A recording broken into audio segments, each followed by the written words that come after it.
आज जो हम बात करने जा रहे हैं वह सुनने की नहीं, बैठकर उतरने की है। अगर आप अभी जल्दी में हैं, मोबाइल हाथ में है, मन कहीं और दौड़ रहा है और सोच रहे हैं चलो 1-2 मिनट सुन लेते हैं, तो अभी मत सुनिए। सच में मत सुनिए, क्योंकि यह वीडियो ऐसे नहीं खुलता। यह मनोरंजन नहीं है, यह जानकारी भी नहीं है, यह भीतर उतरने की प्रक्रिया है। और भीतर तभी उतरती है जब शरीर शांत हो, सांस सहज हो और मन को भागना ना पड़े।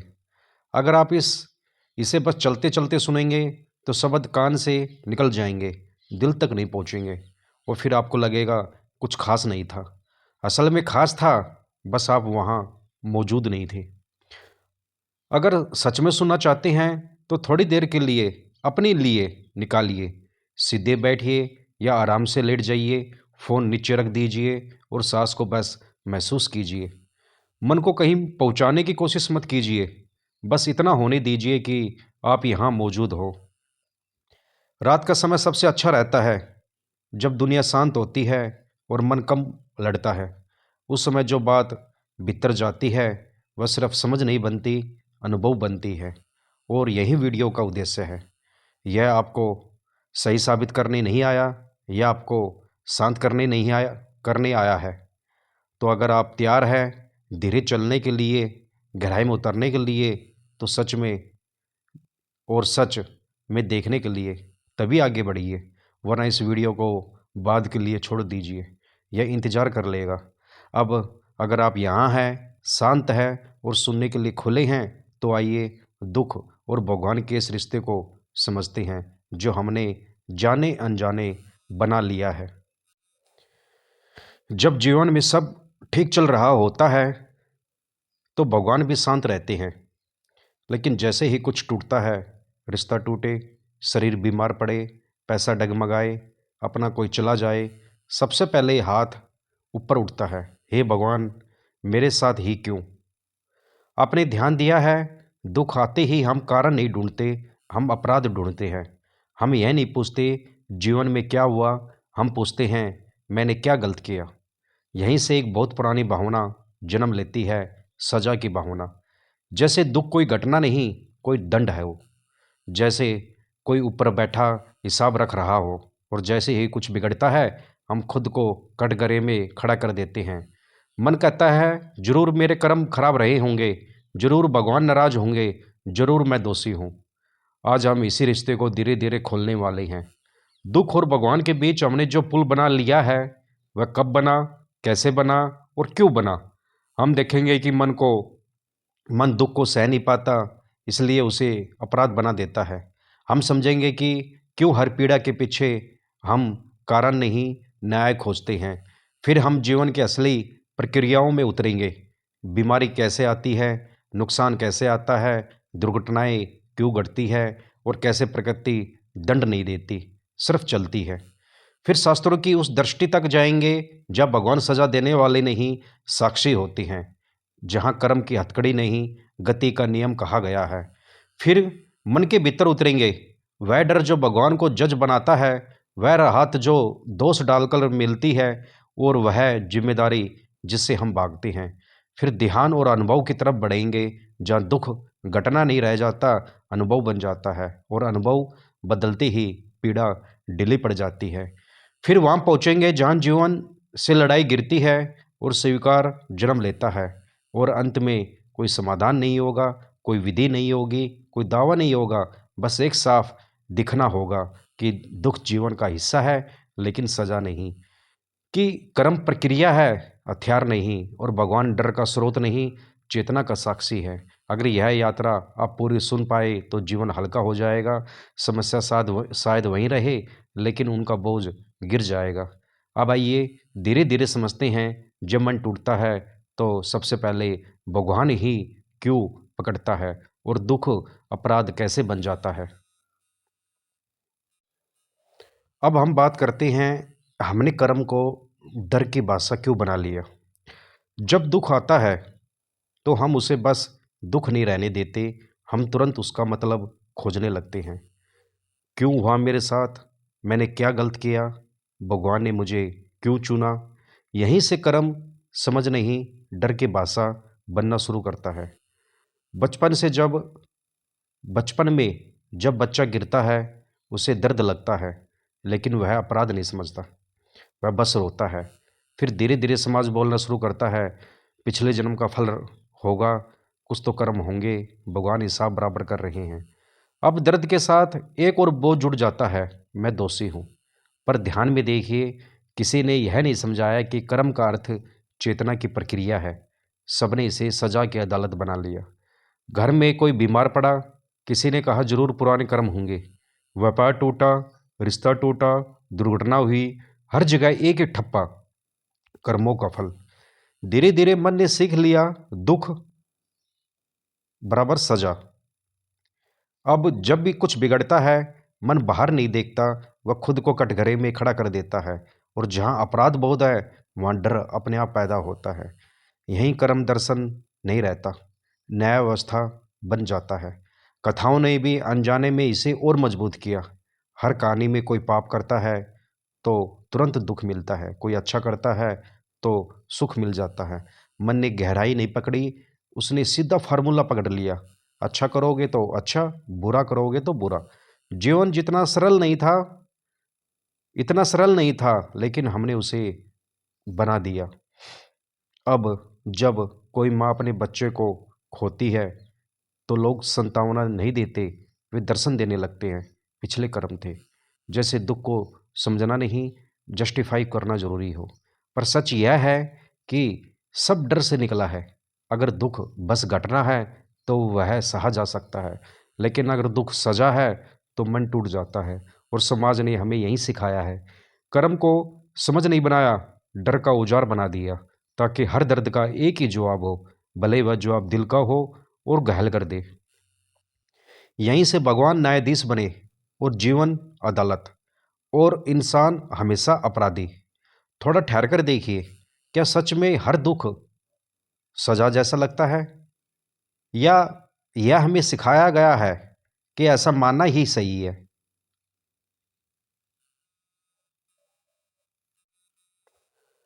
अब जरा अपने मन को देखिए, सब कुछ अच्छा होता है, हम बस जी लेते हैं। लेकिन जब कुछ टूटता है, मन चैन से बैठ नहीं पाता। वह तुरंत पूछता है क्यों हुआ। यह क्यों साधारण सवाल नहीं है, यह मस्तिष्क की भूख है। मानव मस्तिष्क अनिश्चितता सह नहीं पाता। अगर कोई कारण न मिले तो बेचैनी बनी रहती है। जैसे अंधेरे कमरे में कोई आवाज़ हो और रोशनी न जले तो मन सौ कहानियाँ घड़ लेता है, पर खालीपन सह नहीं पाता। दुख भी ऐसा ही अंधेरा है। जब दुख आता है और उसका कारण समझ में नहीं आता तो भीतर घबराहट फैलती है। मन को लगता है अगर कारण नहीं मिला तो यह फिर कभी भी हो सकता है। यही असुरक्षा जन्म लेती है।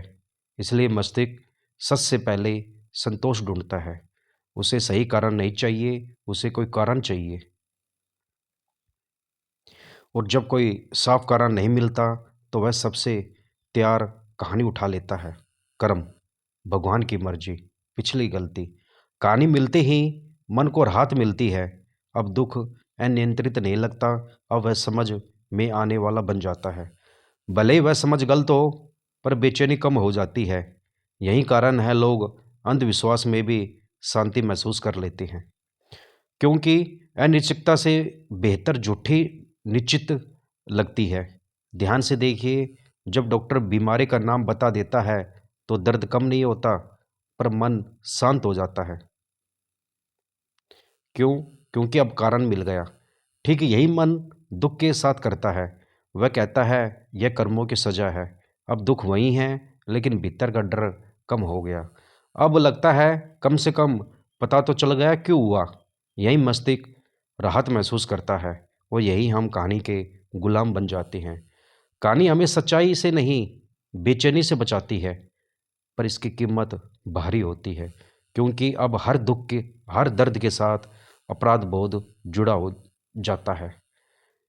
अब दुख सहना नहीं, खुद को दोष देना बन जाता है, और मन इसे ही धर्म समझ लेता है। ध्यान में जब मन शांत होता है तो यह क्यों थोड़ी देर गिर जाता है, क्यों शब्द होता है वह थोड़ी देर गिर जाता है। तब दुख रहता है लेकिन कहानी नहीं रहती। और आचार्य की बात, तब दुख हल्का हो जाता है क्योंकि बोझ घटना नहीं थी, बोझ अर्थ था। यही आप देख सकते हैं कि मन दुख से नहीं टूटता, वह उसकी बनाई कहानी से टूटता है। और जब कहानी गिरती है तो दुख मानवीय बन जाता है, सजा नहीं। अब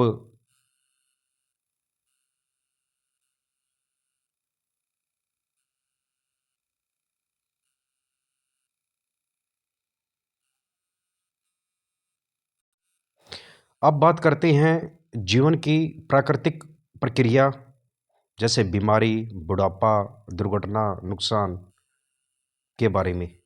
देखिए, जब हम कहते हैं कि हर दुख किसी गलती की वजह से है, तो हम भूल जाते हैं कि जीवन खुद एक चलती हुई प्रक्रिया है। यहाँ बहुत कुछ सजा की तरह दिखता है, पर असल में वह नियम की तरह घटता है। जैसे आग जलाती है, वह यह नहीं पूछती कि हाथ किसका है। जैसे पानी में डूबने से शरीर डूबता है, वह यह नहीं देखता है कि पुण्य कितना है। उसी तरह बीमारी आती है, शरीर समय के साथ बदलता है, कोशिकाएं थकती है, अंग कमजोर होते हैं। इसमें कोई न्यायालय नहीं बैठा है कि ऊपर कहीं, यह बस प्रकृति की गति है। बुढ़ापा भी कोई दंड नहीं है, यह हर उस चीज के साथ आता है जो जन्म लेती है। पेड़ बूढ़ा होता है, जानवर बूढ़ा होता है, शरीर भी बूढ़ा होता है। अगर बूढ़ा होना सजा होता तो हर जीव अपराधी होता। दुर्घटनाएं भी ऐसी ही होती है। दो रास्ते टकराते हैं, दो गति मिलती है और परिणाम पैदा होता है। यह परिणाम नैतिक नहीं होता, यह सिर्फ भौतिक होता है। नुकसान भी जीवन का हिस्सा है। कुछ बनता है, कुछ बिगड़ता है, कुछ आता है, कुछ चला जाता है। समुंदर लहर देता है और लहर वापस ले भी ले जाता है।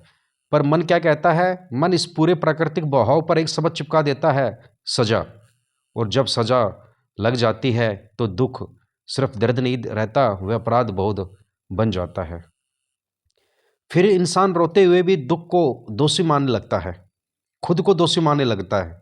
बीमार होकर भी सोचता है मैंने जरूर कुछ गलत किया होगा। नुकसान में भी खुद को कटघरे में खड़ा कर देता है। जबकि सच यह है कि जीवन बह रहा है, यह बहाव किसी को निशाना नहीं बनाता, यह किसी से बदला नहीं लेता, यह बस चलता है। और जिस दिन यह बात भीतर उतरने लगती है, उसी दिन दुख भारी तो रहता है पर जहरीला नहीं रहता। दर्द होता है पर अपराध बोध नहीं होता। और यही फर्क इंसान को भीतर से हल्का करना शुरू कर देता है। अब थोड़ा शास्त्रों की दृष्टि से समझते हैं। डर फैलाने के लिए नहीं, दृष्टि खोलने के लिए। शास्त्रों में जैसे हम शास्त्र की बात करते हैं, जब भी हम इसको थोड़ा शास्त्रों को भी इसी शांति से देखें तो उन्होंने कहीं भी जीवन को अदालत नहीं बनाया, उन्होंने कर्म को कोड़ा नहीं बनाया। शास्त्र कर्म को सजा नहीं कहते, वे उसे गति कहते हैं। एक चलती हुई श्रृंखला। जैसे बीज से वृक्ष बनता है, जैसे बादल से वर्षा गिरती है, वैसे ही क्रिया से परिणाम जन्म लेता है। यह परिणाम बदले की भावना से नहीं आता, यह बस आता है क्योंकि गति चल रही है। अगर आप पत्थर ऊपर फेंके तो वह नीचे गिरेगा, यह प्रकृति का नियम है, यह पत्थर की सजा नहीं है।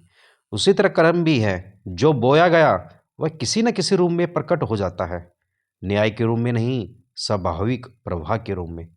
और जब शास्त्र ईश्वर की बात करते हैं तो वे उसे हाथ में तराजू पकड़े जज की तरह नहीं दिखाते, वे उसे साक्षी कहते हैं। जो देखता है, जो उपस्थित है, जो होने देता है। जैसे सूरज सब पर चमकता है, अच्छे पर भी, बुरे पर भी, पर वह फैसला नहीं करता, वह बस प्रकाश देता है। वैसे ही चेतना, जिसे हम ईश्वर कहते हैं, घटनाओं में हस्तक्षेप नहीं करती, उन्हें देखने की जगह बनती है। अगर ईश्वर न्यायाधीश होता तो हर जन्म एक अदालत होता, हर दर्द एक सजा होता, हर सुख इनाम होता। पर शास्त्र जीवन को पाठशाला कहते हैं, कोर्ट नहीं।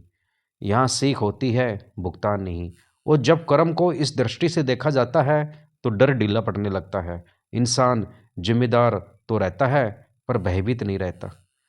वह समझता है जीवन दंड नहीं दे रहा, जीवन सिखा रहा है, और यही समझ दुख के भीतर भी जागरूकता पैदा करती है, न कि आत्मगलनी। अब बात करेंगे कुछ हम अज्ञान और पीड़ा के संबंध के बारे में।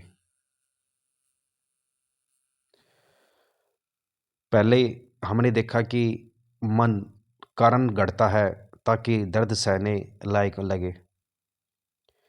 फिर समझा कि जीवन घटनाओं से चलता है, अदालत से नहीं।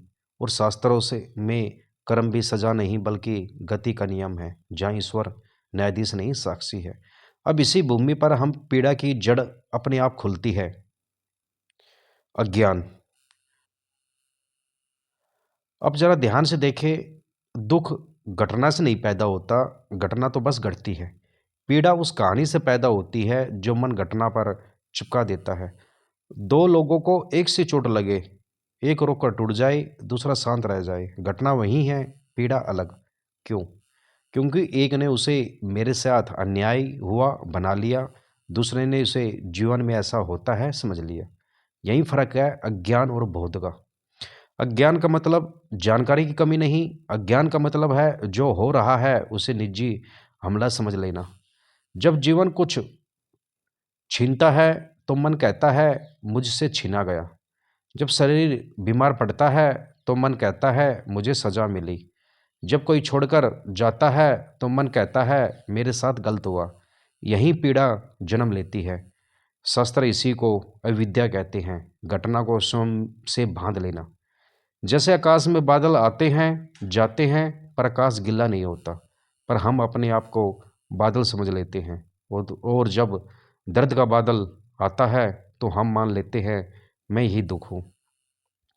जैसे ही दृष्टि बदलती है, भारीपन ढीला पड़ने लगता है। दुख तब भी रहता है, पर पीड़ा गलने लगती है। आंसू तब भी आ सकते हैं, पर अंदर विरोध नहीं रहता। जीवन तब भी चुनौती देता है, पर मन युद्ध नहीं करता। और यही वह जगह है जहाँ दुख हल्का होने लगता है, बिना बदले हुए। घटनाएं नहीं बदलती, दृष्टि बदलती है, और दृष्टि बदलती ही पीड़ा का बोझ अपने आप गिरने लगता है। देखिए, दुख कोई वस्तु नहीं है जो बाहर से आकर हमें लग जाए। दुख एक अनुभव है, और अनुभव हमेशा मन और चेतना के भीतर बनता है।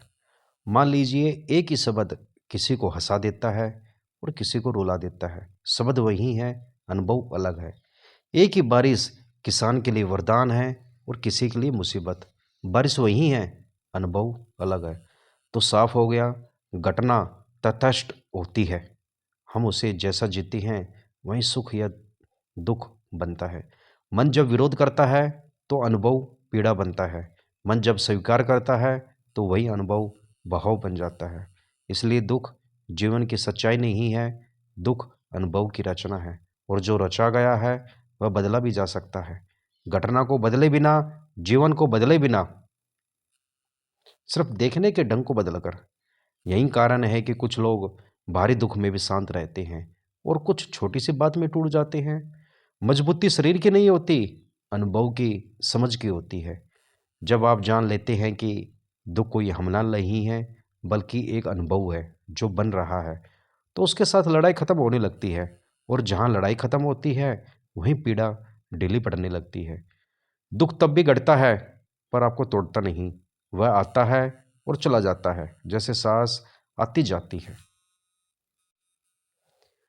अब जरा शांत होकर देखें, जब भी दुख होता है तो कुछ रोता है भीतर। लेकिन क्या आपने कभी देखा है कोई है जो उस रोने को देख भी रहा है? अगर देखने वाला न होता तो आपको पता भी न चलता कि दुख है। दर्द शरीर में उठता है, भाव मन में उठते हैं, पर उनके पीछे एक साक्षी बना रहता है जो सब जान रहा है। ध्यान इसी साक्षी को पहचानने का नाम है। ध्यान का मतलब विचार रोकना नहीं है, ध्यान का मतलब अनुभव को पकड़ना नहीं है। ध्यान का मतलब है जो हो रहा है उसे बिना लड़ाई देख पाना।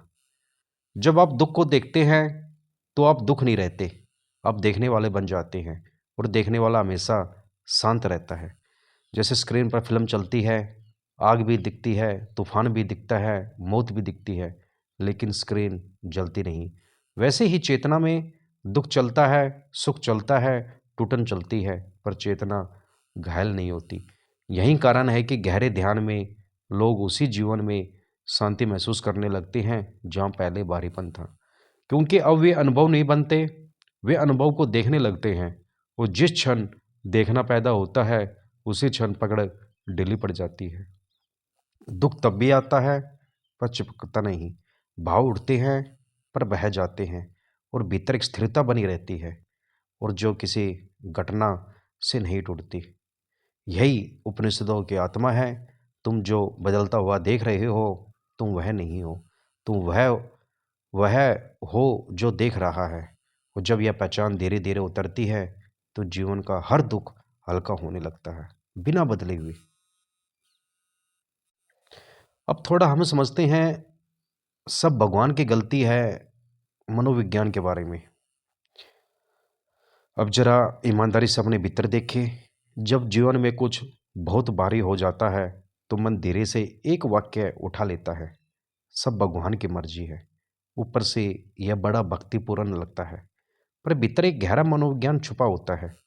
क्योंकि जिस पल हम कह देते हैं कि सब भगवान कर रहे हैं, उसी क्षण हम जिम्मेदारी से उतर जाते हैं। अब सवाल नहीं उठता, अब बदलाव की जरूरत नहीं लगती, अब सीखने की पीड़ा नहीं सहनी पड़ती। सब कुछ किसी और के हाथ में चला जाता है। मन को यह बहुत आराम देता है। अगर मेरी आदतें मुझे नुकसान पहुंचा रही है, तो उन्हें देखने की बजाय कहना आसान है, ईश्वर की इच्छा थी। अगर रिश्ते टूट रहे हैं, तो अपनी असावधानी देखने से आसान है, भगवान की परीक्षा थी। अगर जीवन बिखर रहा है, तो अपने चुनावों को देखने से आसान है, सब ऊपर वाले ने लिखा है। यह दोषारोपण नहीं लगता, पर असल में पलायन होता है। मन जिम्मेदारी के बोझ से बचने के लिए ईश्वर को कंट्रोल सेंटर बना देता है। अब जो भी होता है वह मेरा नहीं, उसका हो जाता है। और जहाँ मेरा गिरता है, वहाँ सीख भी गिर जाती है। शास्त्र चेतना की बात करते हैं, भाग्य की नहीं। वे कहते हैं जो हो रहा है उसे देखो, समझो, बदलो। पर मन कहता है जो हो रहा है भगवान कर रहे हैं, और यहीं विकास रुक जाता है। ईश्वर को साक्षी मानना मुक्त करता है, ईश्वर को कर्ता मानना बांधता है। ध्यान रखना, ईश्वर को साक्षी मानना मुक्त करता है, ईश्वर को कर्ता मानना बांधता है। तरक्की रुक जाती है। साक्षी होने पर आप जागते हैं, कर्ता होने पर आप सो जाते हैं। और यह नींद बहुत आरामदायक लगती है, पर यहीं से जीवन को वहीं रोक देती है। अब थोड़ा महसूस कीजिए, करके देखिए, दुख को सबसे ज्यादा भारी क्या बनाता है? घटना नहीं, घटने के खिलाफ खड़ा होना। शरीर बीमार हो जाए, तो हम बीमार होने से ज़्यादा लड़ते हैं। नुकसान हो जाए, तो नुकसान से ज़्यादा विरोध करते हैं। कोई चला जाए, तो जाने से ज़्यादा इनकार करते हैं। यहीं पीड़ा जन्म लेती है। दुख तब आता है जब जीवन कुछ बदलता है। पीड़ा तब आती है जब मन कहता है यह बदलना नहीं चाहिए था। लेकिन जीवन पूछता नहीं, वह बहता है। नदी पत्थर से नहीं लड़ती, वह उसे छूकर बह जाती है। और हम हर पत्थर से टकराकर खुद को घायल कर लेती है। स्वीकृति का मतलब हार मानना नहीं है, स्वीकृति का मतलब समझ जाना है। यह हो चुका है, और इससे लड़कर दर्द बढ़ाने के बजाय इसे बहने दिया जाए। जिस क्षण, जिस पल विरोध ढीला पड़ता है, उसी क्षण भीतर हल्कापन उतरने लगता है। दुख वहीं रहता है, पर चुपता नहीं। स्थिति वहीं होती है, पर जलन नहीं होती। मन शांत नहीं किया जाता, मन शांत हो जाता है। और यह कोई साधना नहीं है, यह कोई तकनीक नहीं है, यह जीवन को जैसा है वैसा देखने की स्पष्टता है। जब आप स्वीकार करते हैं, तो आप जीवन के खिलाफ नहीं होते, और जब जीवन के खिलाफ नहीं होते, तो जीवन भी बोझ नहीं लगता। यही पीड़ा करने लगती है, यही दुख मानव बनता है, राक्षस नहीं रहता। अब बात करेंगे कर्म का असली अर्थ के बारे में। अब जरा कर्म को उसी शांति से देखें जैसे हम प्रकृति को देखते हैं। कर्म कोई अदालत नहीं है, कर्म कोई सजा देने वाली शक्ति नहीं है। कर्म जीवन का बहाव है। जैसे खेत में बीज डाला जाता है तो समय के साथ फल आता है। बीज को दंड नहीं मिलता, फल कोई इनाम नहीं होता, वह बस प्रक्रिया है। अगर कांटे बोए जाए तो फूल नहीं उगते, अगर आम का बीज बोया जाए तो नीम नहीं निकलता। यह न्याय नहीं, यह नियम है। ठीक उसी तरह हर विचार, हर आदत, हर चुनाव एक बीज है। कुछ बीज सुख बनते हैं, कुछ बीज कठिनाई बनते हैं, पर कोई ऊपर बैठकर हिसाब नहीं कर रहा। जीवन बस प्रतिक्रिया दे रहा है। जब हम गुस्से में जीते हैं तो उसके फल रिश्तों में टूटन बनते हैं। जब लापरवाही में जीते हैं तो उसके फल स्वास्थ्य में गिरावट बनते हैं। जब जागरूकता में जीते हैं तो उसके फल शांति बनते हैं। यह सब कर्म है, कोई सजा नहीं, कोई पुरस्कार नहीं, सिर्फ कारण और परिणाम की चलती धारा। और यह कारण और परिणाम जब आप गहरे ध्यान में जाओगे तो आप स्पष्ट रूप से दिखने लगेगा आपको। और जब कर्म को इस दृष्टि से देखा जाता है तो डर अपने आप गिरने लगता है। जब जीवन डराकर नहीं चलता, अब जीवन सिखाकर चलाता है। जब इंसान अपराधी नहीं रहता, शिक्षार्थी बन जाता है। गलती पाप नहीं बनती, अनुभव बनती है, और अनुभव से समझ पैदा होती है। यही कर्म का मुक्त अर्थ है, जो जीवन को बोझ नहीं बनाता, जीवन को समझ में आने वाला बनाता है। अब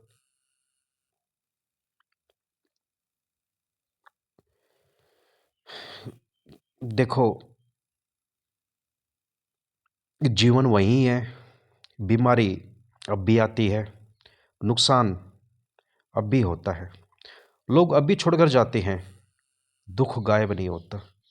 लेकिन कुछ बहुत बड़ा गिर जाता है, सजा का भरम।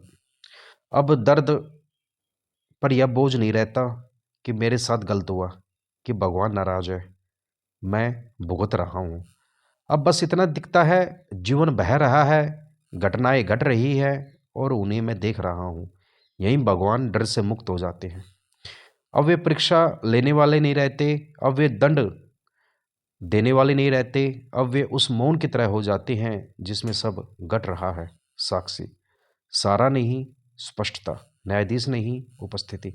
और जब भगवान ऐसे देखते हैं, दिखते हैं, तो मन पहली बार हल्का होता है। अब पूजा डर से नहीं होती, अब स्वीकार से होती है। अब जीवन बोझ नहीं लगता, अब जीवन सीख लगता है। कोई बड़ी घोषणा नहीं बचती, कोई सिद्धांत नहीं बचता, बस एक शांत समझ रह जाती है। दुख जीवन का हिस्सा है, पर सजा नहीं। भगवान जीवन के खिलाफ नहीं, जीवन के भीतर है। और यही यह यात्रा शब्दों से उतरकर अनुभव में उतर जाती है।